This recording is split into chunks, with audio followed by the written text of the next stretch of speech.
Të nderuar teleshikues, mirëmbrëma. Pjesa dërmuese e emisionit në këtë mbrëmje i kushtohet mbledhjes së inauguruese të Bordit të Paqes në Washington. Çfarë ndodhi aty? Çfarë bëri Edi Rama me fjalimin e tij? Pse Shqipëria në Bordin e Paqes? Një nismë që kundërshtohet gjithësisht nga Evropa.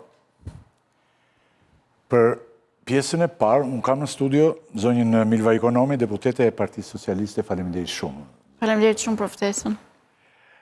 Prer Zoga, Ermir Gjenishi, Andi Bushati janë në studio. Përpara se të fillojmë bisedën, unë them që ne për të tonifikuar si thua, të ndjekim një sinkron, relativisht pak më gjatë nga që bëjmë në sinkronet, për të parë dhe për të tonifikuar si thua. Sinkrone.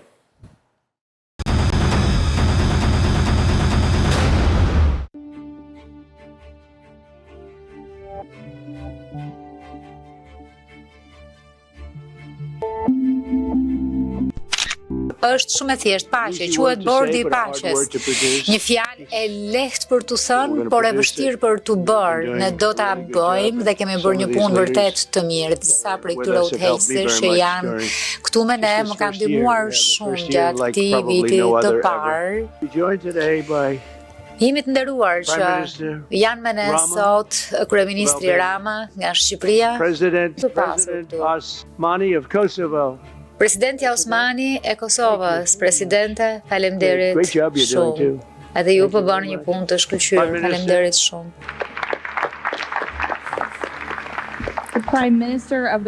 Tashmë për kryeministri i Republikës së Shqipërisë. Faleminderit që më keni ftuar të jem pjesë e këtij rrugtimi, zoti president.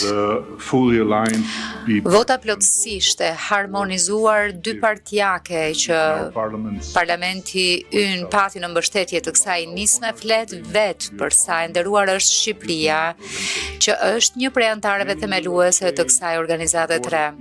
Shumë thonë se Bordi i Paqes synon të zëvendësojë Kombet e Bashkuara, por mua nuk më duket si një përpjekje për zëvendësuar Kombet e Bashkuara. Por nëse ndihmon ta shkund atë gjigant në agoni dhe dasht Zoti ta zgjoj, atëherë Zoti e bekoft Bordin e Paqes. Lejoni shumë shkurtimisht të tërheq vëmendjen te një tjetër konflikt i hapur më pranë vendit tim, ku udhëheqja e presidentit Trump gjatë mandatit të tij të parë solli Kosovën dhe Serbinë më pranë se kurrë drejt një marrëveshjeje përfundimtare paqeje. Presidenti i Kosovës ka kaluar 6 vjet në një paraburgim nga një gjykatë e posaçme në Hag, sponsorizuar nga një sër shtetesh demokratike, disa prej tyre të pranishme këtu, e që duhet ju vi turp nga ajo lloj drejtësie ndërkombëtare. Presidenti i Kosovës, që aso kohë u ndalua të udhëtonte drejt shtëpisë së bardhë në mënyrë brutale për të nënshkruar atë marrëveshje në praninë e presidentit Trump. Dhe në fakt, kjo ishte ajo çfarë u bë nga ai prokuror sikar që përndoqi edhe vetë presidentin Trump dhe për këtë u bë i famshëm botërisht. Sot, vetëm javën e kaluar, zoti president, një tjetër prokuror i financuar nga ky vend i madh e tatim paguesit e tij kërkoi 45 vjet burgim për të. Një kërkesë që shkaktoi një val tronditse poshtërimi në të gjithë tërsinë e një vendi paqëdashës. Për hir të Zotit, zoti president, le të bëjmë diçka përpara se, siç thoni ju, gjëra shumë të këqija të mund të ndodhin sërish.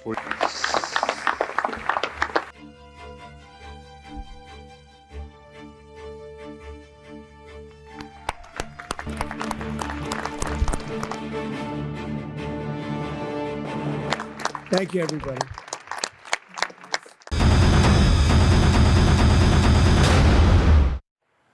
Pra të nderuar teleshikues, këto ishin disa momente nga takimi i inaugurues i Bordit të Paqes në Washington. Përpara se të flasim për këtë iniciativë, më konkretisht çfarë mendoni për fjalimin që mbajti Edi Rama? Pjesën kryesore ja dedikoi çështjes së ish-liderëve të UÇK-s që po gjykohen në Hag. Zonja Ekonomi, desha ju të president parën për të nxitur situatën dhe një farë debati në studio. Ç'është mendimi juaj tani? Sigurisht ju keni mendim. A dash ta paragjykoj, pozitiv sigurisht.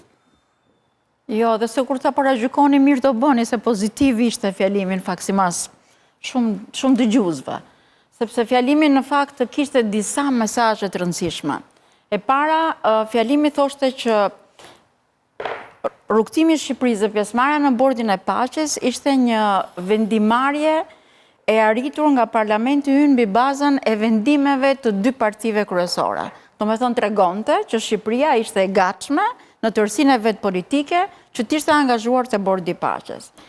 Elementi i dytë i rëndësishëm i fjalës që tha kryeministri kishte të bënte me rolin që po diskutohet për disa kohësh, për disa vitesh që duhet marrë Organizata e Kombeve të Bashkuara, që fakti që Organizata e Kombeve të Bashkuara duhet të ribëj veten, të rigjej veten, mund të jetë një element i rëndësishëm që Bordi i Paqes mund të jap një spunto që Organizata e Kombeve të Bashkuara të riformatohet. E treta që kishte të bënte ishte me rolin që ka Shqipëria si një vend që eksporton stabilitet dhe paqe, dhe në Bordin e Paqes gjëja kryesore që ne e dim që nga themelimi ka të bëjë me vendosjen e paqes në lindjen e largët pikërisht në Gaza, dhe Shqipëria ka qenë një vend që ka eksportuar paqe në rajonin tonë, por dhe më gjerë, dhe këtë e ka treguar edhe nëpërmjet disa misioneve që ka pasur gjatë këtyre viteve, për shembull fakti që Shqipëria ka qenë drejtuese e OSBE-s për një periudhë kohe në vitin 2020, apo faktin tjetër që Shqipëria ka qenë pen holders në Këshillin e Sigurimit së Bashku me Shtetet e Bashkuara të Amerikës dhe ka pasur një rol shumë të rëndësishëm për ruajtjen e paqes edhe për një ndërmjetësim të suksesshëm, ishin gjithashtu pjesë e fjalimit të kryeministrit të vendit. Nga ana tjetër, ajo që ishte shumë e rëndësishme ishte fakti që ai e lidhi edhe ardhmërinë e Gazës me atë që Shqipëria është e gatshme të bëjë për një paqe në Gazë, që ka të bëjë me dhënien mundësi të brezit të ri të Gazës, që të ketë mundësi të sjellë aty projekcionin për një të ardhme më të qetë edhe më prospere për këtë zonë që është kaq e dëmtuar nga lufta. Ajo që ishte e rëndësishme është që paqja në Gazë e lidhi edhe me pjesën tonë, me pjesën e Ballkanit dhe me luftën midis Serbisë dhe Kosovës, ku vetë zoti Trump ka pasur një rol të caktuar për të ndërmjetësuar në këtë momentin e paqes dhe të pushimit të luftës midis Kosovës dhe Serbisë. Dhe ndërkohë, se pastaj kalon shumë se Edi Rama. Okej, unë fjalët e Edi Ramës po përmend. Unë e kam lexuar me shumë kujdes, prandaj të jemi proporcional. Po, prandaj dua të tregoj. Se këtu politikan të je një zonjë e kujdesshme, toksore, me këmbën në tokë, si thua, po këtu kur vin politikanët, se ata flasin përgjithsisht me vatusin e me gjitha këto, edhe flasin gjatë. Jo, nuk do përpiqem të jap mirë mesazhet. Jo, mirite. Tani, të fut edhe kolegët tu në bisede, gjithë zoti Preshani, dëgjove zonja Milva si mendon ti. Ajo tani zonja Milva e tha sipas me aq sa kuptoj unë, e tha sikur, domethënë aty ishin Trumpi dhe Rama dhe po qanin hallet e botës. Në fakt, Rama e bëri punën e vetë sipas meje, por ai i shfrytëzoi. Duhet të shtoj edhe një gjë, do më lutesh dhe pastaj mund të kalojmë dhe një gjë që është e rëndësishme. Roli që duhet kenë institucionet e drejtësisë për të kuptuar standardet drejtësia jon këtu. Drejtësia në përgjithësi, sepse ai foli edhe për drejtësinë ndërkombëtare, që duhet të ndjekë standardet e demokracisë ndërkombëtare. Dhe kjo është shumë e rëndësishme. Edhe drejtësia jon tonë ju nëpërmjet drejtësisë ndërkombëtare. Preç. Bëhemi edhe pak më konkret, ë? Reja e fjalimit që ka bërë buj, përtej rutinës që ka një fjalim në një mbledhje të kësaj natyre. E ngre pak zërin Preç? Pak. Pra ka të bëjë me shfrytëzimin e atyre pak minutave për të ngritur çështjen aktuale që është ajo e gjykimit të krerëve të QQK-s në Hag. Kjo është një çështje e madhe kombëtare për Shqipërinë gjatë këtyre ditëve dhe më parë. Rama folis duke si të ishte në një takim 8-8, që është e vërtetë. Pra një temë që mund të trajtohej në një takim 8-8, por në mungesë të saj, ai përdori këto minuta në një mbledhje ku shumica pjesëmarrësve nuk kishin fare lidhje me këtë temë. me këtë temën... Kjo rriti të bëndet vjetit e Vjosa Osmanin aty, të ai moment, po? Duke shfrytzuar edhe, ose duke prekur nervin përgjithsisht zbuluar, që vazhdon të jetë zbuluar, presidenti Trump në marrëdhëniet me prokurorin Jack Smith, i cili është dhe prokurori që ka ngritur akuzën kundër tij në lidhje me ngjarjet në Capitol Hill para 5 vjetësh tashmë, dhe vazhdon të qëndroj, Jack Smith vazhdon të qëndroj akuzës tij se ajo ishte një përpjekje për marrë... T'ja plotësojmë shikuesve, Jack Smith është ish prokurori Trumpit. Është ish prokurori Trumpit. Rama e shfrytëzoi këtë moment për t'i thënë që prokurori që të ka goditur ty, po godet tani edhe u çkën. Supozoj që shumë nga dëgjuesit edhe e dinë këtë gjë, sepse por që sqarojmë bërë shumë mirë. Pra ai është armiku i Trumpit, praktikisht, armiku i deklaruar i Trumpit dhe ka shpall Trump armikun e tij numër 1, sepse pikërisht për shkak të akuzës që ka ngritur dhe ngulmon që kjo akuzë nuk është mbyllur, si më thënë, pavarësisht se zgjedhja president e ka futur në, themin, frigorifer, por nesër pas nesër akuza do kthehet, nuk është shqyrtuar akoma në asnjë gjykatë. Pra shfrytëzoj këtë moment për ta ngritur çështjen e UÇK-s. Kjo është një gjë, për mendimin tim, është t'i luash të gjitha për të gjitha. Ai guxoi dhe bëri këtë. Dhe ne nuk mund mos i themi mirë e bëri. Do të thënë, kundërshtar, jo kundërshtar, nuk kanë arsye sepse ta paragjykojnë apo do gjykojnë kryeministin e vendit tyre që në një takim të këtij niveli guxoi që t'i losë gjitha për gjitha. Sa rezultat do japi kjo, se kjo pastaj është thjesht, që ta dish. Kjo ka shumë pasoja, ka pasoja, ne këtu do jemi, ndoshta do kemi rast të analizojmë. Por dhe pak të ndryrja jo duket që do të ketë pasoja. Gjeti tribunën më të madhe të kësaj dite, tribunën ndërkombëtare më të madhe të kësaj dite, për të ngritur problemin e 4 krerëve të UÇK-s, të cilët janë prej 5 vitesh pengje të një drejtësie që nuk kuptohet çfarë është. Zoti Gjinishi? Mirë, për te, pasaj që u tha nga parafolësit do të thuaj që fjalimi i Ramës si rrallë herë nuk ishte një fjalim politik, po ishte një fjalim retorik. Ndoshta edhe koha e shkurtër, se Rama është mësuar të ketë çikot, gjatë që të klasi dhe të bëj, si thuash, të shfryt talentin e tij në këtë pjesë, në retorik, në fjalime. Megjithatë ajo që do thoja unë është kjo që Rama gjatë gjithë kohës u bashkua servilizmit të pjesës më të madhe të parafolësve, që morëm fjalën para tij. Po do të kalojmë këtu, jo do kalojmë. Teksa po flasim për fjalimin e Ramës. Përgjithësi e. Okej. Teksa flasim për fjalimin e Ramës, përgjithësi gjithë pjesa më e madhe ishin servila. Pjesa më e madhe e shikonin Trumpin si zotin tokë. Kupton? Kjo ishte historia. E dyta, teksa po vija këtu, po kaloja shpejt media ndërkombëtare ka një breshëri sulmesh për Edi Ramën, në një pikë.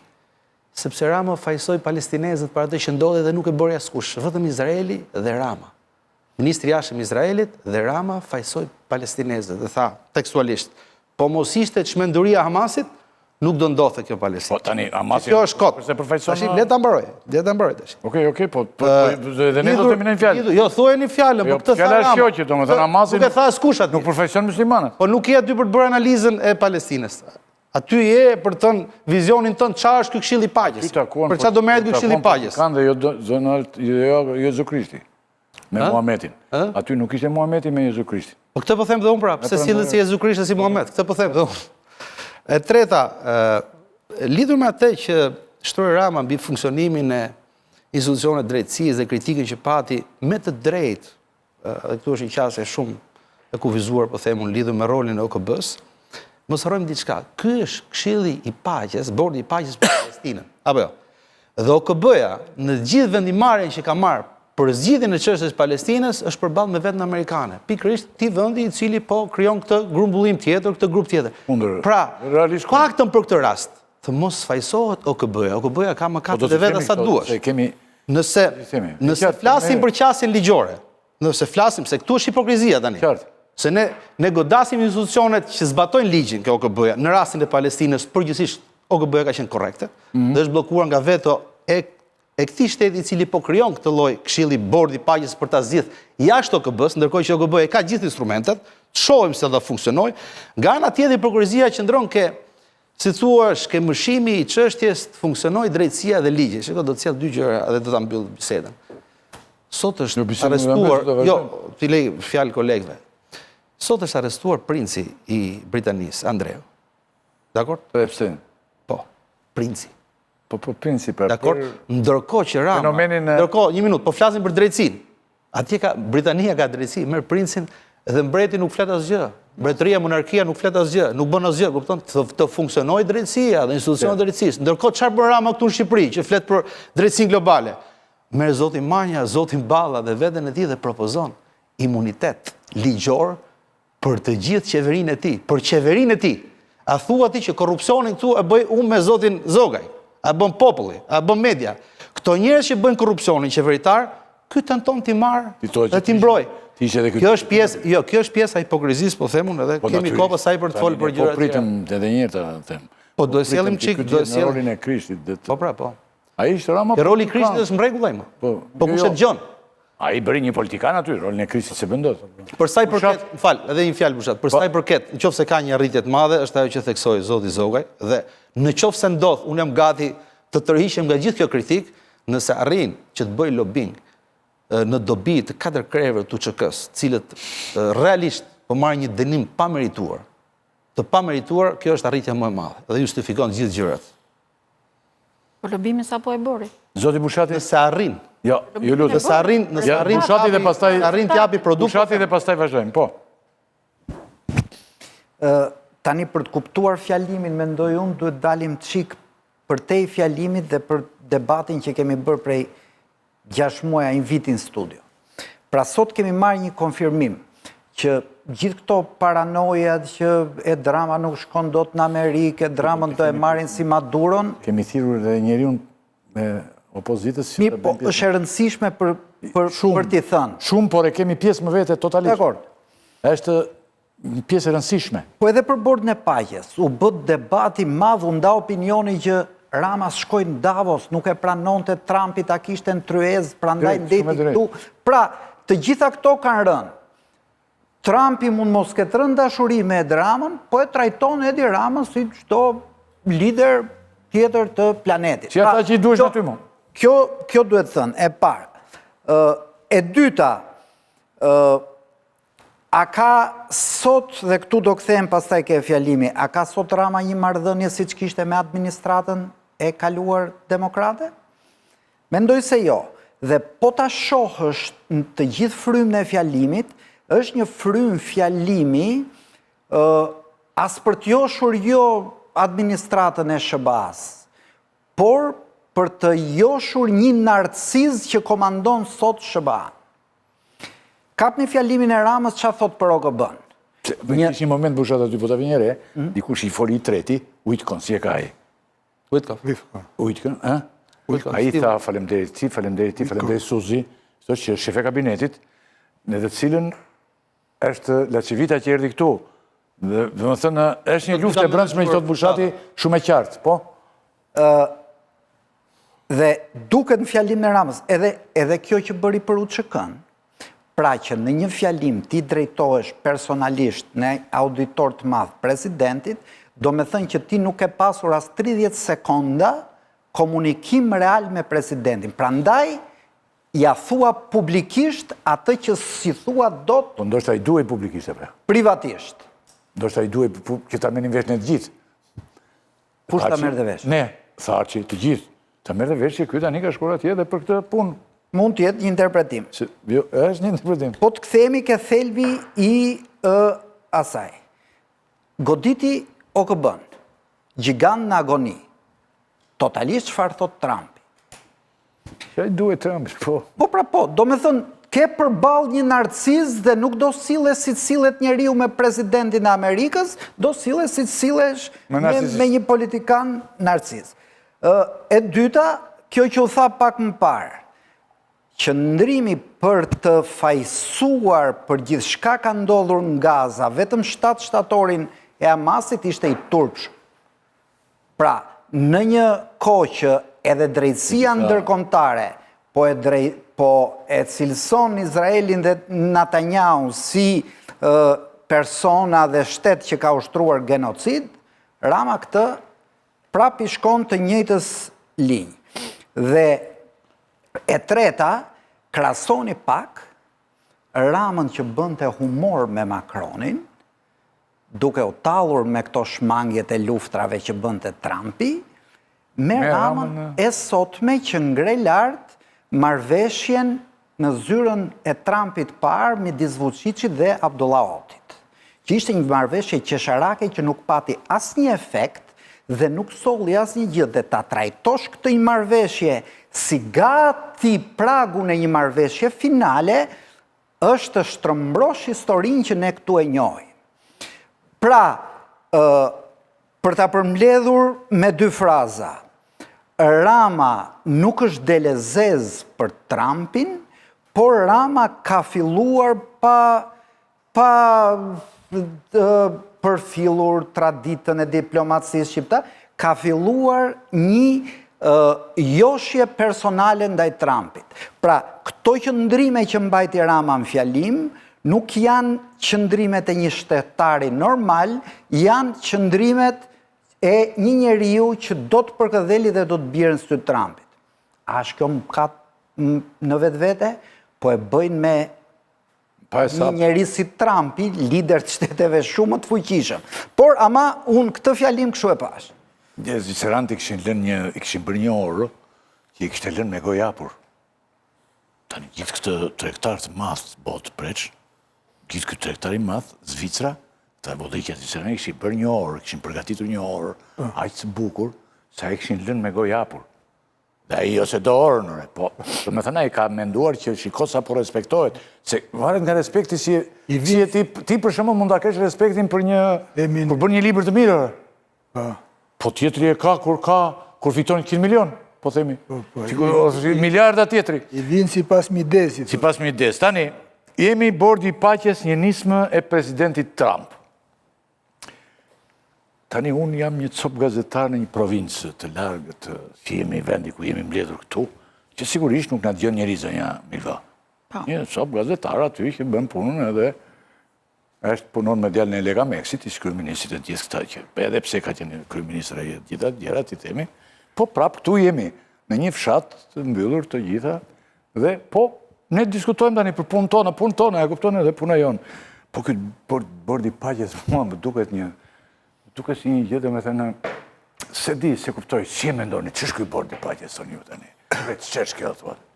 Ky është një bord. Se mekanizma ka sa duash bota, ka prodhuar, o ka bërë gjitha bushati, tjetër. Ky bordi paqes tani dhe aty mbledhur shumë, edhe shumë diktatorë aty. Pa shumë, sot diktatorë shumë.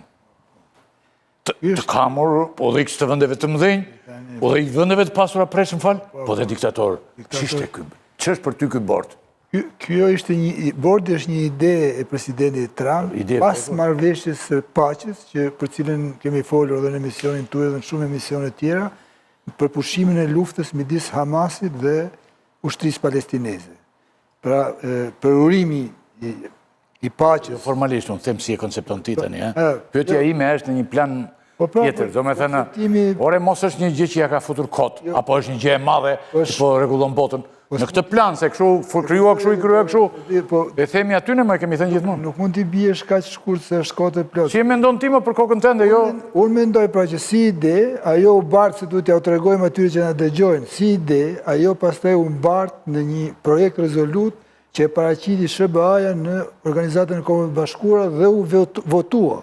Pra nga pikpamja formale, krijimi i bordit të paqes është i mbështetur mbi një rezolut të Kombeve të Bashkuara. Këtu, paqartësitë e mëdha, që janë sot e kësaj dite, paqartësitë e vendeve kryesore të Bashkimit Evropian, i krijoi dokumenti që shoqëroi pastaj krijimin e bordit, ai paperi që themi ne, ku nuk përmenden fare Gaza. Pra dhe u duk sikur Trumpi ishte joshur nga ideja që të krijonte një OKB paralele, një institucion që është paralele me OKB-n ose që e ignoronte OKB-n. Megjithëse bordi është fëmia e OKB-s, nga pikpamja formale. Kjo është arsye Ketë sukses vallëzoti ky ajo. Të ketë sukses tua ky bordi Në qoftë se do vazhdonte ashtu siç u duk në fillim, nuk do ketë, do dështonte. Por Trumpi edhe u pa dhe sot, dhe ne kemi paralajmëruar në misionin tuaj, që do reflektonte rreth qëndrimeve, reaksionit që patin, sidomos në vendet e Bashkimit Evropian, po dhe në vendet tjera, devijimi i boshtit të bordit sipas rezolutës së OKB-s. U duk sigur ai donte ta personalizonte bordin e paqes, të jepte një drejtim tjetër, krijoi një bord i cili është nga një pikpamje dhe absurd, sepse është kryetari i bordit, ka drejt me pranu vende, me heq vende, ti ik, ti eja. Këtë Evropa nuk mund ta pranojë. Po pra, kjo është arsyeja që vendet e Evropës e konsiderojnë në pjesëmarrjen në bord në kundërshtim me kushtetutat e vendit tyre. Natyrisht që qëndrimi i vendeve të Evropës lidhet edhe me fërkime tjera që kanë shoqëruar gjithë vitin e mandatit të parë të mandatit dytë të Trumpit, vitin e parë të mandatit dytë të Trumpit, marrëdhënie me Evropën. Por duket që Trumpi ka reaguar ylli ndaj zërave që u ngritin shqetësimeve për paqartësi, bojkotimit, refuzimit, sepse sot u pa që ai kishte kanalizuar sërish bordin tek çështja e rinvertimit. Pyetja ime në thelb është për të marrë një përgjigje prej disi të shkurtër, po ç'mendon ti duke qenë në njerëz të cilët gjithë jetën e tyre kanë kontribute në fushën e analizës e gjitha? Jo, me 3 fjalë ma e theti. Ti me theme më shumë se 3 fjalë, po kolegëve të tjerë, tani dhe zonjës, unë po ja kërkoj me nga 3 fjalë. 3 fjalë është në qoftë mendon që bordi paqes qoftë bordi në boshtin dhe në ullin në cilën është... Mund të jeti mirë, mund të jeti keq. Si një institucion që ka lindë dhe mbështetet në një rezolutë të OKB-s, do ketë sukses, do bashkohen dhe vendet tjera. Qoftë ai do devijoj, nuk do shkoj kusht tjetër. Atëherë, pavarësisht skepticizmit, duhet pranojmë disa gjëra. E para që ishte presidenti Trump që ndaloi luftën në Gaza dhe kishte që e madhe. Nuk kishte kohë tregoje dhe institucionet e mëdha botërore treguan që ishin pafuqishëm për të vendosur një armë pushim. Gaza ishte një genocid, një tmerr i vërtet. Kështu që nëse ka merit absolute presidenti Trump në këtë çështje është pikërisht kjo pjesë. E pa diskutueshme, besoj bijem dakord. Për sa i përket bordit paqes, zoti Rakipi, u fol që në fillim të herës dhe kishte pritshmëri që do kishte një numër të madh shtetesh. Siç e thotë, ndërkohë që nuk kemi. Ishin afro 50 shtete, 27 antare, vende antare të themelimit bordit paqes, pjesa tjetër ishin vende në status vëzhguesi. Dhe pjesa më interesante ishte pikërisht kjo. Vendet e BE-s, përveç Bullgarisë dhe Hungarisë, nuk kishin status themelues. Domethënë kemi një tërheqje të Unionit. Për ato arsye që u thatë dhe për arsye të tjera, që ndoshta nuk lidhen direkt me luftën e Gazës, por lidhen me marrëdhëniet që kanë me presidentin Trump. Por qëndrimet politike që shfaqen sot vendet antare tregojnë që ka një paqartësi dhe shtetet që kanë themeluar, që janë pjesë themeluese e bordit. Pse? U ndan në 3 qëndrime kryesore. Vendet arabe, ose vendet gadishut po themi, kërkuan zgjidhje me 2 shtete. Pjesa më e madhe e vendeve që morën fjalën sot i qëndruan idesë që jemi përballë një krize humanitare, ndërkohë që nuk është krizë humanitare, është krizë politike në vetvete. Dhe pjesa e tretë, dhe këtu janë minorancave, ishte Izraeli dhe Shqipëria, cilët vazhduan me fajsin një minutë, po desha. Po jemi këtu se kam pyetje. Pra jemi këtu. Po unë kur të ndërhyj, kur të ndërpres, i dashur, kur të ndërpres, unë e kam pyetje veçantë këtë. Po më këtë pyetje për bordin e paqes, kjo është. Bordi i paqes nuk fillon me projektin e rindërtimit. Po unë të pyeta pyetjen e parë specifikisht për UÇK-n dhe ti the vetëm një fjali e gjysmë në fund. Po.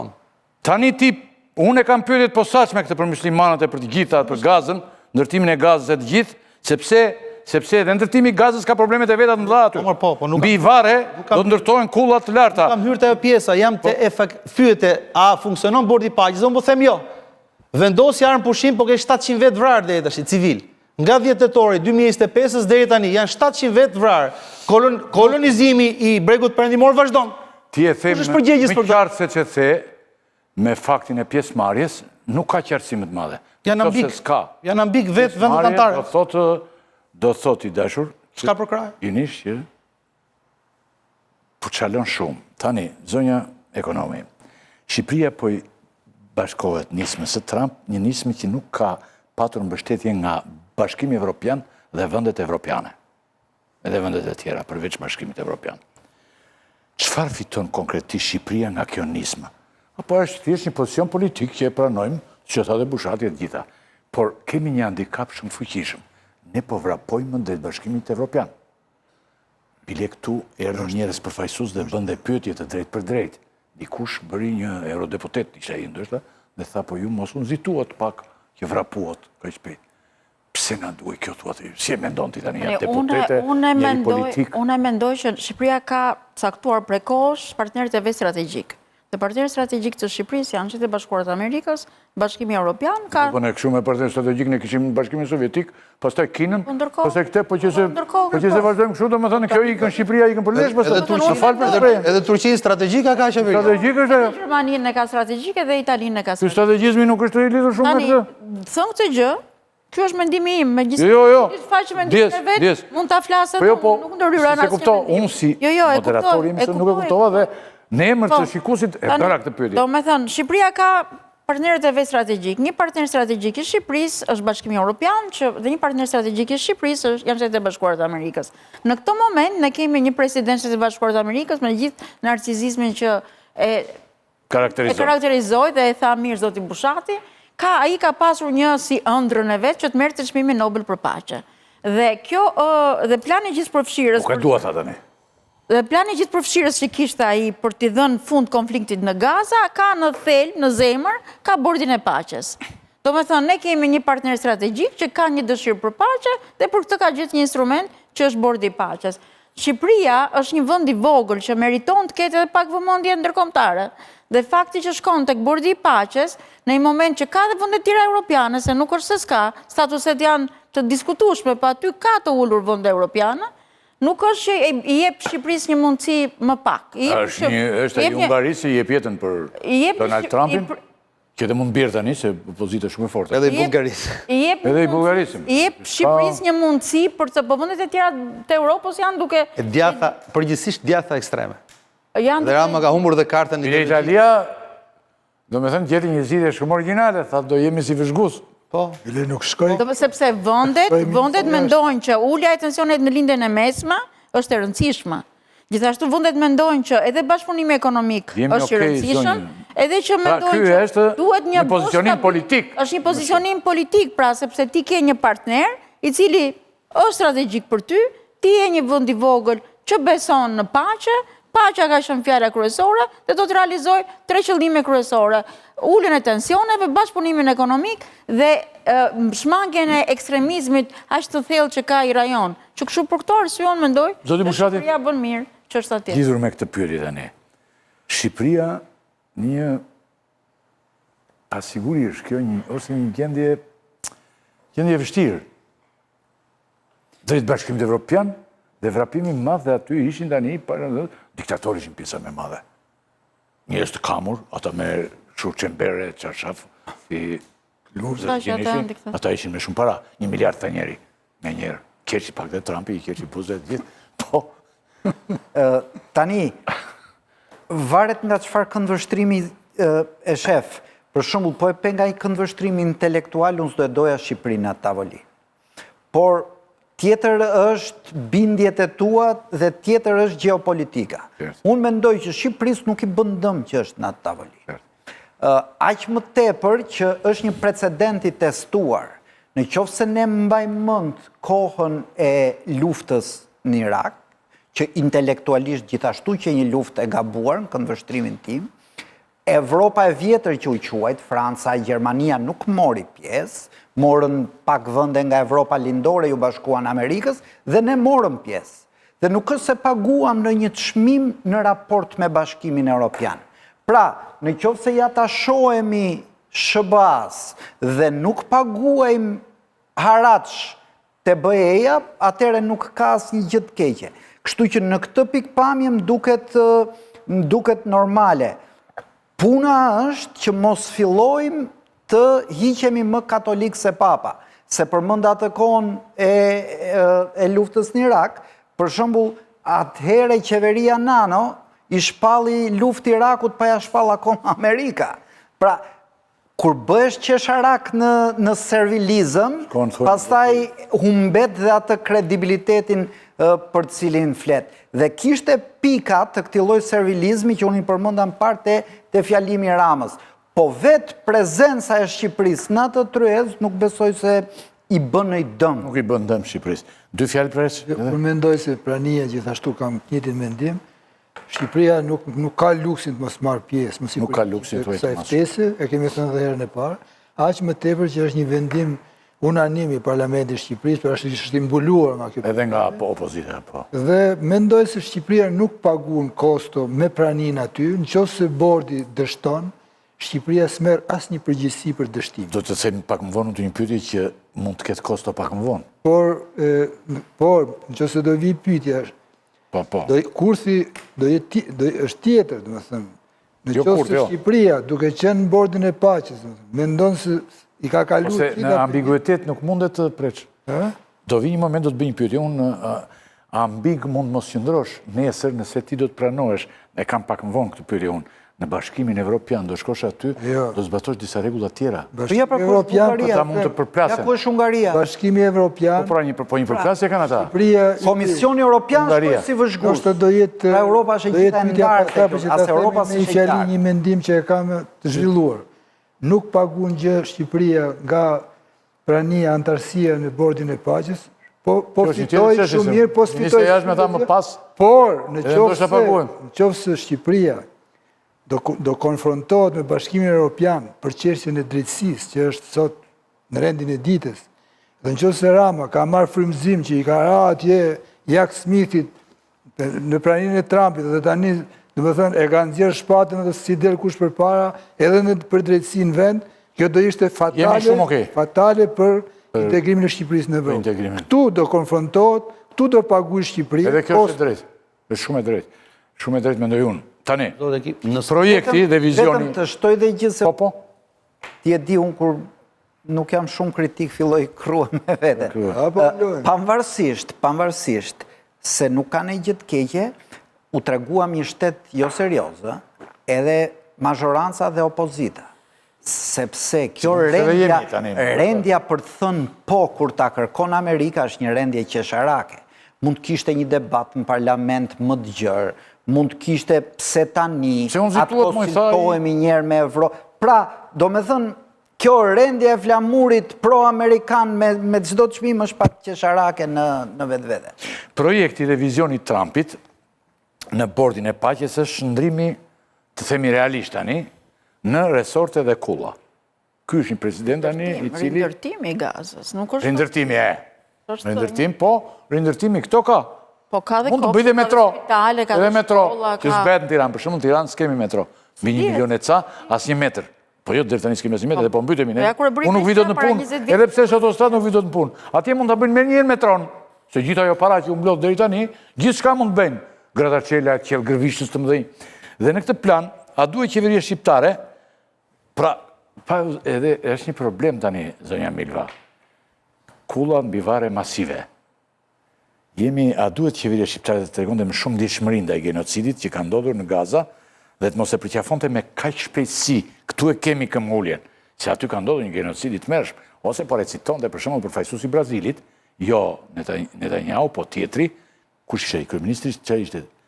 I Argjentinës. Jo. Argjentinës ishte kryeminist. I Argjentinës ishte ai tjetri. Ishte një përfaqësuesi i Izraelit, i cili filloi të thoshte që vrasjet i kishte bërë Gaza.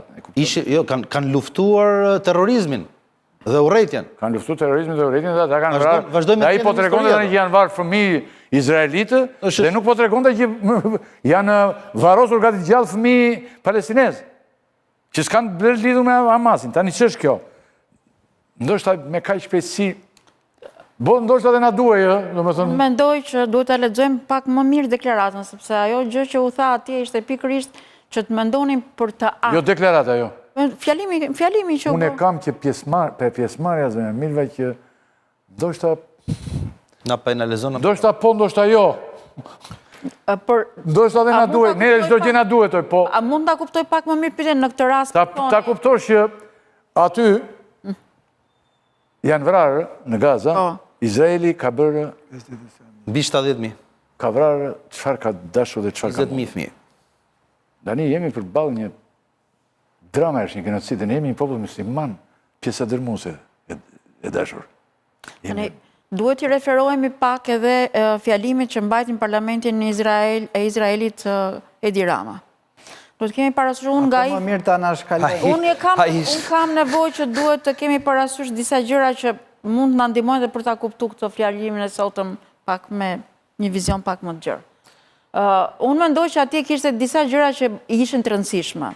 E para që ishte e rëndësishme për mua ishte besa e shqiptarit. Ai foli për besën e shqiptarit si një virtyt që ka populli shqiptar. Foli për tolerancën fetare të shqiptarit dhe foli për memorien kolektive, për 3 vlera që duhen respektuar dhe që duhet marrin një, si të thuash, një mbështetje për t'i dhënë kësaj politike të sotme në këtë geopolitikën që po shoqëron shekullin e tanishëm, ose këto vitet e tanishme, ose këtë dekadë, duhet të kthehen si në vlerat të humanizmit. Pra, s'duhet të harrojmë memorien kolektive dhe nuk duhet të harrojmë asnjëherë tolerancën fetare. Tash këto mua më sillin në mend pjesën që ne kemi tek fjalimi sotëm, që është ta shikosh rindërtimin mbi bazën e ardhmërisë të fëmijëve. Ja të shojmë, okej, jemi okej. Ky është njëri mendim. Jo, okej, të shkojmë që e shikon Gjinishi këtë. Si është e Gjinishi? Ja, për shembull, unë jam okej. Një pjesë të gjëra tua i konsideroj.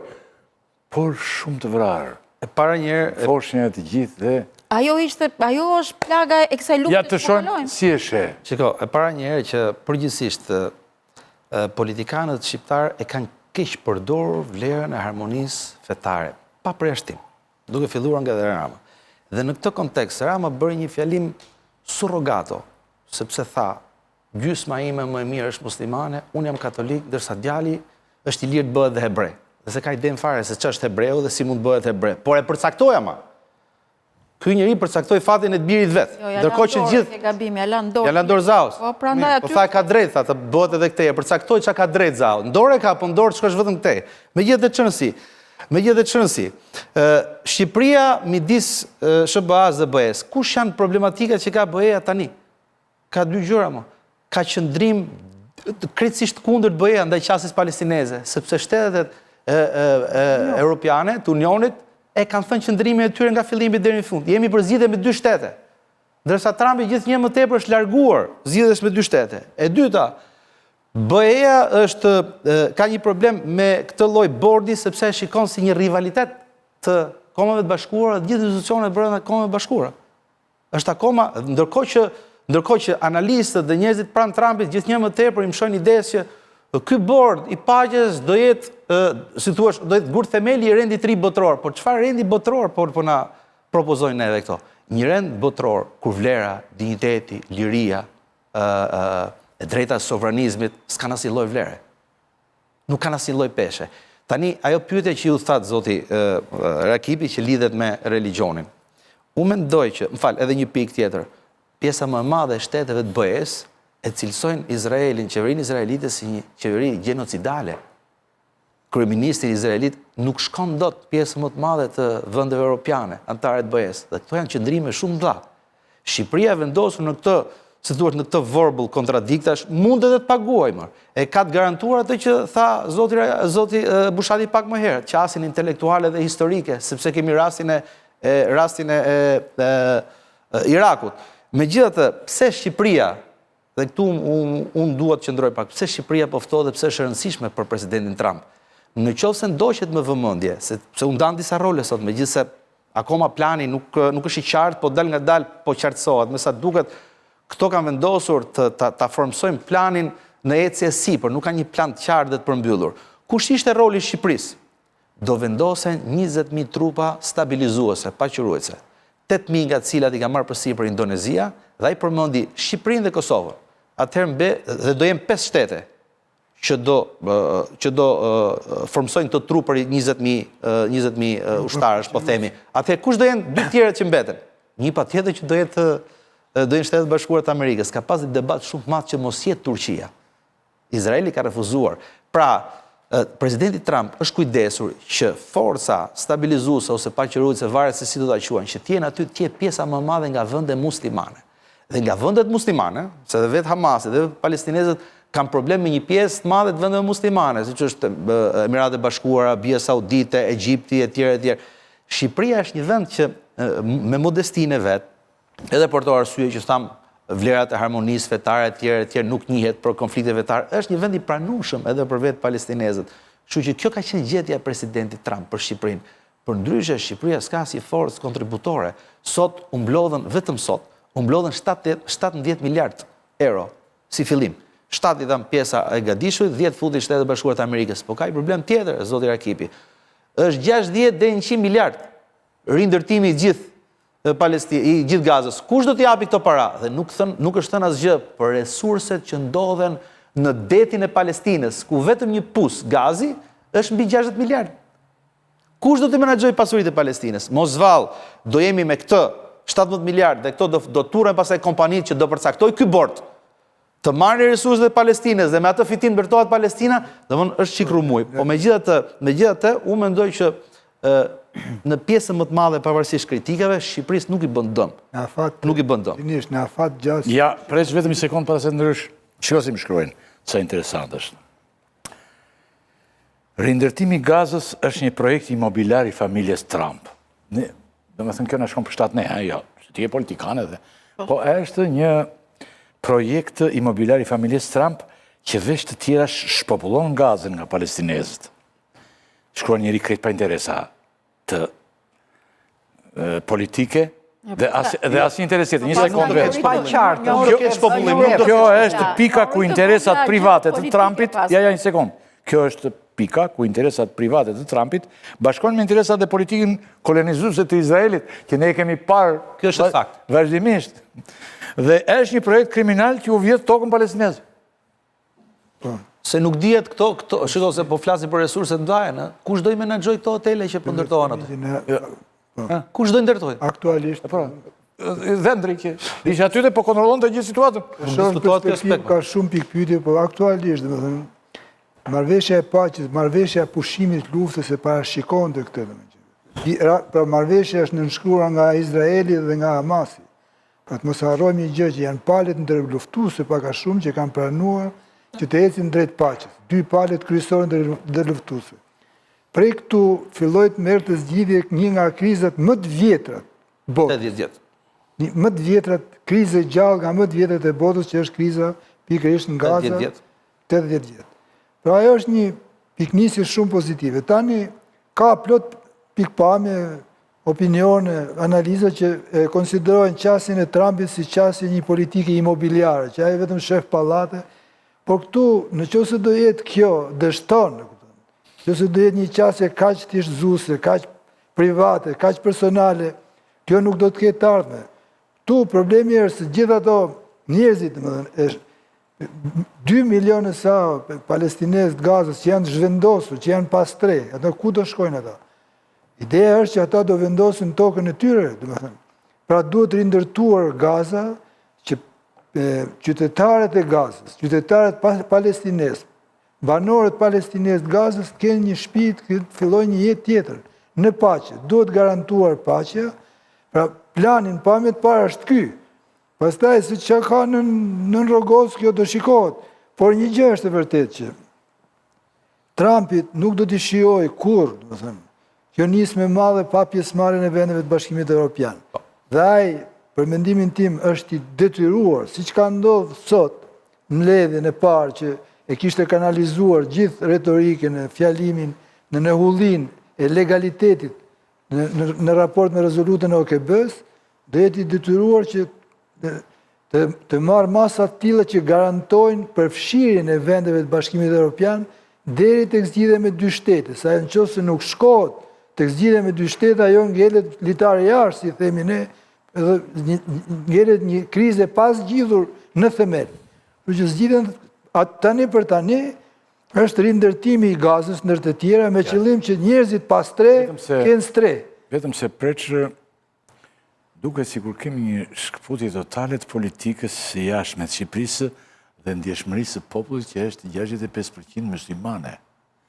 s'duam ne jemi një popull që ndodh shpesh që bëjmë këtë interpretimin që ne respektojmë njëri tjetrin gjitha, po prapë kur vjen puna dhe më ndjek Gjinish, jemi 65% muslimanë. Dakor, ka një sensibilitet Shqipëri edhe për arsye fetare, por edhe humanitare, se unë nuk jam musliman, po unë mbështes Palestinën. Në drejtën... Ore se katolike mi qenë të gjithë më përpara, pasaj për taksat, për këto u këthujem në...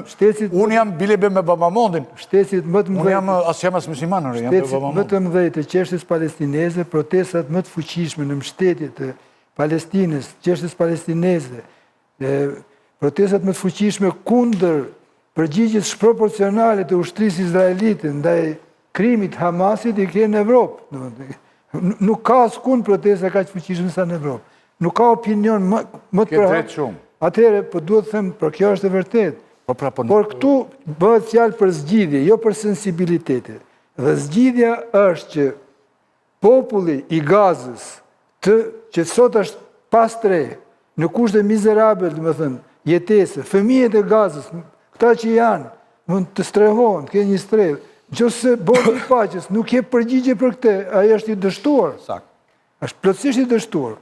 Në fakt, te kjo puna, se e kam vrarë mendjen shumë për këtë, dhe është një gjë që ndoshta kërkon shpjegim që unë s'ja jap dot. Fatkeqësisht genocidi në Gaza tregoi një gjë, që myslimanët e Shqipërisë janë një mazhorancë numerike që sillen si minorancë e tredhur në këtë vend. Sepse aq pak protestues sa edhe vende krishtere kanë pas shumë më reagim, kjo tregon që muslimanët shqiptarë kanë një problem. Dhe dyta që do vëreja unë, ajo që thotë... është fetarë, ndë solidariteti Shqipërisë, nuk është kaq fetarë, është... Jo, po ka pat reagime dhe organizime vetëm religioze, ka drejtë këtë pjesa Bushati, ka pas organizime që ka qenë vetëm fondacione religioze. Po të shikosh reagimet në rjet të muslimanëve shqiptar janë shumë radikale se sa trimëria për dalë në shesh. Pra, ka një problem që i bën të sillen si minorancë e frustruar. Se kush është ai problem, do të diskutojmë njëherë tjetër. Dhe dyta që do thosha, dhe dyta që do thosha, nuk është vetëm mos respektimi i qeverisë ndaj një sensibiliteti fetar të vendit vet, por është dhe mos respektimi i qeverisë i traditës diplomatike shqiptare. Në 30 vitet e fundit, në çdo forum ndërkombëtar, Shqipëria ndaç PD-ja, ndaç PS-ja, ka thënë me zërin e saj të fortë jemi për zgjidhje me 2 shtete. Sa kohë keni që nuk e dëgjoni Edi Ramën, Keneset, ministrat tanë të jashtëm, të përmendin konceptin zgjidhje me 2 shtete. Pra ne kemi kaluar nga një tradit në një politik personale diplomatike. Sot Edi Ramës për marrëdhënie që do të vendosi me Trumpin, për marrëdhëniet që ka vendos me Netanyahu, nuk i leverdis më ky tok fjalesh. Dhe ky tok fjalesh është dukur nga fjalori diplomacisë shqiptare. Atëherë 2 gjëra. Shkurt, sepse në qoftë se kujtohet, plani për rindërtim që në fillim të herës në gojën e Trumpit kush ishte? Të shpopullohet Gaza nga gazianët dhe të rindërtohet. Ky ishte ideja apo? Pra, kjo ishte. Dhe ai që prishi planin fillestar ishte refuzimi i Egjiptit dhe Jordanisë. Ato nuk pranuan. Apo jo. Tani akoma e kemi të paqartë, a do qëndrojnë këto gazianë këtu pasi bëhet rindërtimi apo jo? Kjo është e para. E dyta, ju bët një pyetje shumë delikate dhe nuk e zaurojmë dot këtu. Dimensioni religios që ka konflikti është thelbi i fshehur i konfliktit është pikërisht ky. Se janë 3 vendet e shenjta botërore. Është vendi më i shenjtë i krishterimit botëror, dhe mos harron Gaza që muajin e parë Izraeli shkatroi një nga 3 kishat më të vjetra krishtere në botë, që ndodhin në veri të Gazës, apo jo? Është muri i lotëve dhe Xhamia El Aksa, cilët Izraeli përdit dhe ajo ka status nga UKB-ja. është saktuar Jordania si kujdestare. Ditë për ditë Izraeli e dhunon atë, dhe Shtetet Bashkuara dhe gjithë vendet tjera, pjesën e madhe heshtin. Ky është një konflikt i fshehur dhe solidariteti me Gazën prandaj është kaq i gjerë midis tjerave. Nuk është vetëm çështje humane më, se pat Ruanda 1 milion të vrarë. Gjithë civili ishin dhe ato. Nuk pat këtë solidaritet madh. Pra do të them këtë që prapavia religioze, megjithëse e heshtur se të gjithë nuk duan ta nxjerrin plan të parë, ekziston dhe funksionon. Tani unë diçka do shtoja unë që qëndrimi diplomatik i Shqipërisë ka qenë prej shumë vitesh zgjidhje me 2 shtete. Po. Tash këtë zgjidhje me 2 shtete edhe në parlamentin e Izraelit dëgjuam të çfaqur nga goja e kryeministrit. Po, zgjidhje me 2 shtete. Me 2 shtete që kështu nuk mund ta mohojmë që diplomacisë shqiptare, që Shqipëria është një vend të ri, u e kam parë me shumë. Është diplomacia shqiptare promovon pikërisht zgjidhjen me 2 shtete dhe ka qenë prej kohësh, po dhe po ta lexojmë mbetet edhe në fjalim kjo gjë ishte. E tha në fund pak para se hik. Ka pra e tha atë. Një pyetje që mund të vijon të mbetet si një, si thua, qershia mbi tort. Të mbetet si një shpatë e varur, është kjo politikisht.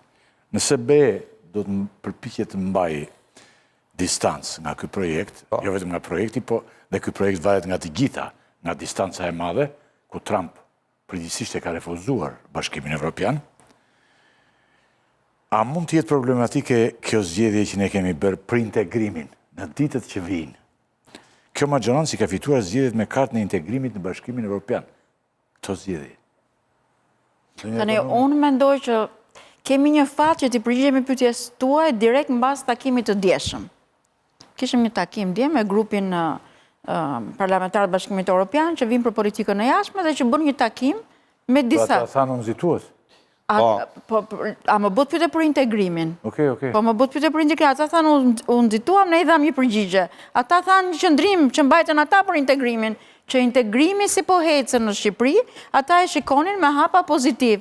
Fakti që kemi hapur kapitujt shpejt. Për ditët që po vinë. Për ditët që po vinë, pra tani gjithë kjo gjë është për ditët që po vinë. Dhe tani jemi okej se bordi ndodhi sot. Atëherë, në ditët që po vinë, të gjithë neve hamondsojmë, ditët që do vinë me fakte.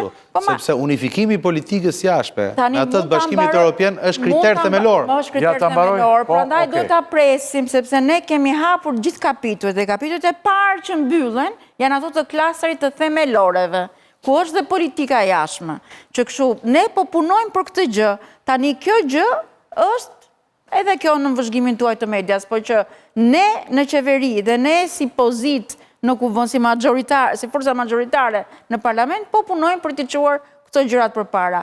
Ato vlerësuan pikërisht të faktin që u hapun kapitujt shpejt, që po luftojmë për të siguruar reformën në drejtësi, që po bëjmë avancim të mirë për të drejtat e njeriut, që po bëjmë avancim të mirë për reformën zgjedhore, që po bëjmë avancim të mirë për reformat e tjera. Çështja e Ballukut, test për reformën, kjo ishte thelbi. Çështja e Ballukut është testi juaj për reformën. Mund t'ju jap edhe përgjigje. Ju e keni humbur deri tani. Nuk e kemi humbur atë deri tani sepse për neve kryefjala është reforma në drejtësi. Dhe është nga ato reformat që është e pakthyeshme. Kemi marrë përsipër të mbajmë çdo kosto për reformën në drejtësi, sepse i dim që nuk i takon kësaj maggjorancë, po i takon shqiptarëve, edhe për tek kësaj maggjorancë. Dhe i kemi ndarë shumë mirë funksionin me individin që në kryeterës. Funksioni dhe individi janë dy gjëra të ndara. Që kështu edhe për këtë gjë... Si funksioni dhe individi? Po, funksioni dhe individi... Kur vjet njeriu i veshur me pushtet, përcaktohet si funksion? Tani duhet kesh parasysh një gjë që duhet... Po më tregon një vend botë, më tregon një vend botë që bën të që bën ju. Kur vjet një ministër, ju e mbroni. Po të tregoj Shqipërinë që ka shumë raste që kur funksioni dhe individi cënohen, nuk e lejon këtë gjë, dhe kur funksioni dhe individi nuk cënohen, lejon të shkoj përpara drejtësia. Dhe në Shqipëri ke plot raste të tilla që të tregojnë nuk mbrohet hajdutëria me funksion politik. Atëherë gjëja e parë që po bëni, po mbroni hajdutërinë me funksion politik. Nuk ka asnjë vend në Europë që ta bëjë këtë. Është që reforma në drejtësi do të na japi mundësinë që çdo pushtet që ne njohim nga kushtetuta të ketë hapësirën e vet ku të punojë, dhe hapësirën e vet ku të marrë vendime. S'po heq askush pushtetet. Ju duhet të largoni individin hajdut dhe keni sa duash resurse e zëvendësoni me një tjetër. Hapini rrugë hetimit. Ajo mund dalin krejtësisht krejtësisht pafajshëm, dhe shumë mirë. Po ideja hipokrite, një minutë, ideja hipokrite që po mblokoni qeverin, sepse po hetoni një ministër, kjo është hipokrite dhe kjo është e poshtës, kjo është mbrojtje.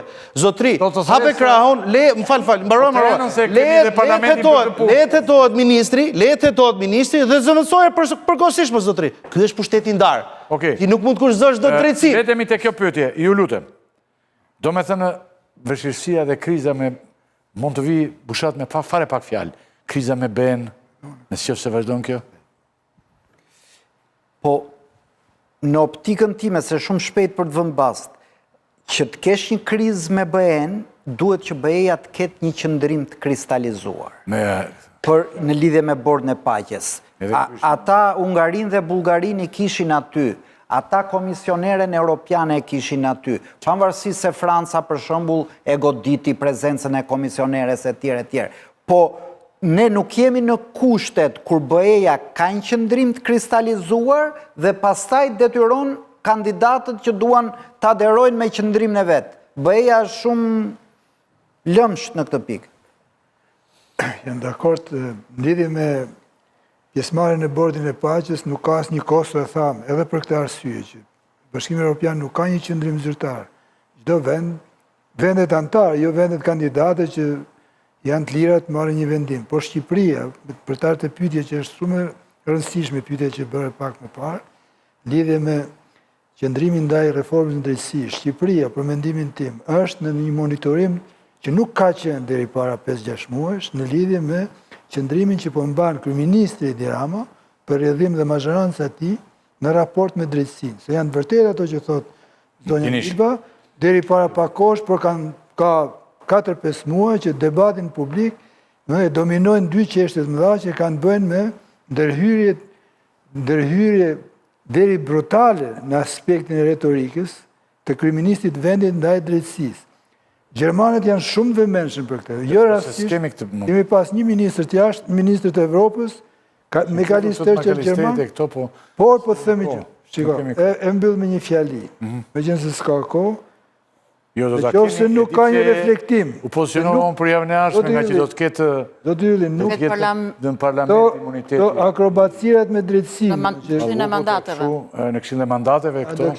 Po them akrobacirat me drejtësinë, që është perceptuar që Rama kërkon tani, meqense nuk e kontrollon më, jo vetëm Spaku, po GKK-ja se këto vendimet për pezullimin nuk i ka marrë Spaku, është një spekulim. Pra ka sfiduar vendimet gjykatës, jo thjesht hetimit. Dhe ata mbahen shënim, dhe ata mund t'i kushtojnë Shqipërisë nëse s'do ketë një indjetër. Se nuk e dim se ata të pranojnë... Ata vendosë. NATO-n e na pranuan, sepse morën do me thënë, preq, se dollën nga te, do me thënë, në optikën time, Shqipëria nuk është më mirë se atërë 15 kusht. Pa ta marin vendim politik do të përparojnë. Vendim politik dhe pik preq. Ti është bloz. Pa vendim politik ti nuk shkon atje. Qofse ka këthim mbrapa për drejtësin, Shqipëria nuk futet në be. Më vjen shumë keq të them. U kam mbrapa se kemi në drejtësin. Mbrapa për drejtësin, kjo është krye fjala. Po përmo në NATO thot kjo ndodhi Gërdeci, thot zonja Drejtësia është shumë më madhe se Gërdeci, Gërdeci është ajka demokracisë. Atëre, pyetja e fundit për t'ikur nga kjo pjesë. Me nga 3 fjalë secili, a ndihmon Edi Ramën personalisht pjesëmarrja në këtë nismë, pak a shumë ju e thatë që ndihmon Ramën, po dhe vendin që duhet të ishte Shqipëria. Ne nuk kemi luksin të mos jemi, thatë ju. A është një frymëmarrje për qeverinë pasi këtu krijua një klimë që ne do ta kemi tani pjesën e dytë që krijoi opozita në mënyrë të çuditshme, e krijoi këtë klimë që sigur Amerika e do Ramën në burg, Ramaduro e tjerë do vinë të marrin, bëhet kështu do vesh. Nga 3 fjali. Këto që ka thënë opozita kanë qenë kështu fantazmagori, kush merret me politike di që kjo s'ka qenë e vërtetë. Jo, e ndihmon Ramën kjo, se kemi pjesë dytë për këtë. Rama sigurisht që ka... Bordi paqes, a mos i erdi Ramës në një ditë që i duaj, që a i kryon dhe vetore. Shiko, mua më duket prej se a i ngjanë shumë në Trumpin. Ta thash dhe një. A i ka qeni frustruar... Jo në portret, shu po ngjanë shumë Trumpin me Ramën. Kryeministri i Shqipërisë ka qeni frustruar që për gjatë 11 muajve, që kurse është instaluar në shtëpinë e bardhë sërish Trump, nuk ka pas asnjë kontakt zyrtar me përfaqësues zyrtar të Shtetit Bashkuar të Amerikës. Dhe kjo është shumë për një kryeminist në Shqipëri. Mos ketë kaq, por ftesa për në bordin e paqes i erdhi si një dhuratë nga qielli. Dhe ai ka ditë ta shfrytëzojë. I erdhi si një dhuratë, që është e vërtetë, sepse po të mos ishte ky bordi i paqes, ndoshta do vazhdonte. Erdhi si një dhuratë nga qielli, po ai edhe i bën ndonjëherë vetë dhuratat. I ndërton dhe vetë, ditë i ndërtojë. Ai ndërton dhuratat, sa i ndërton Trumpi, një ndërton vetë. Rama ndërton dhuratat të mërshme. Por jo se do ndodhë ajo që ka parlemru. Pozitiv. Ata nuk e kanë konsideruar për shumë kohë. Bushat? Jo, po, në politik, fitore është dhe ajo të arrish të çfrysh akuzat e kundërshtarit është një lloj fitore. Por iluzion do jetë nëse Rama mendon se i ka përcen probleme me drejtësinë, po është tjetër kjo se keme rafta. Por problemi edhe një fjali, problemi është këtu. Për shembull, pavarësisht se çfryu akuzat që do e marrin si Maduron, boll shikosh sjelljen atje, çfarë tha për Vjosa Osmanin Trumpi dhe çfarë tha për Ramën. Pra, nuk është se kemi një rikuperim, kemi një pranim, që është gjë normale. Sakt. Qëko, Rama absolutisht ka bërë një gol të madh këtë herë, edhe këtë duhet ta pranojmë. Praktikisht dhe realisht si ka sa i vërtytshëm, sa i drejtë, sepse ja hodhi gjithë tezat dhe ky ishte gabimi i opozitës, si gjithkohon ka me qatë meret pa fund dhe ndeti qëndroj të Rama Duro, gjithë kohën të Rama Duro. Kështu është kur nuk ke strategji opozitare. Rama bërë një gol shumë të madh në kuptimin e imazhit, në kuptimin e asaj që shqiptarët shohin se si do sillet Amerika. Po kjo nuk do të thotë që ka mbyllur marrëdhënien, ka hapur përfundimisht portën me Shtëpinë e Bardhë. E dyta, edhe ajo që më shqetëson më shumë ishte me Kallister sot në Tiranë dhe refuzoi të takojë Berishën. Kjo është më rëndësishme se sa e hapi apo se hapi Rama portën në Shtëpinë e Bardhë. Mendoj unë. Unë them që... Po unë do të thoj një gjë. Unë mendoj që kjo padyshim që ishte një gjëre shumë pozitive, padyshim që ishte shumë mirë për Shqipërinë, padyshim që ishte shumë mirë edhe për Edi Ramën vetë, po dua të them dhe një gjë tjetër që e çfryu gjithë njerë këtë xallamahin që kemi ne në rrjetet sociale, në media, Rama Duro, kam për ta marrë zvarr, kam për ta marrë me helikopter, qa nuk kemi dëgjuar ne nga këto gjëra. Tjetra gjë që bëri kjo kësaj radhe, unë e thash dhe në krye të herës, bëri një diferencë të madhe, se nëse Sali Berisha thot të gjëra në publik, atje në bordin e paqes Edi Rama tha që neve kishim votën e të 2 partive parlamentare për të ardhur këtu në bordin e paqes. Tregoj diçka komplet tjetër, tregoj dha një mesazh edhe paqe për mënyrën se si gjykon Shqipëria për të shkuar në... Unë të thuash ndryshe këtë. Po jo, unë them vetëm një, jo, ishte një gjë që... Mire the, se dhe ne këtë mendim kemi. Do me thënë, unë them një gjë që... Shqipëria, thanë kolegët, nuk e kanë luksin që të mos i shfrytëzojnë momentet tilla, dhe Rama është një mjeshtër për të shfrytëzuar këto momente. Po i tha... Të merë gjak në vetull për këto punë. Ndërkohë që... Janë shumë, bile unë e shku, janë përveç jo në formë dhe në moshë, jo në pamje dhe në moshë, janë shumë dhe me zotin Trump, për gjerat gjonglimet e këto. Dhe... Politikanët i ullin nuk janë ideologji, janë tipologji. Tipologji. Këtë ideologji është maskim. Tipologjia është realiteti.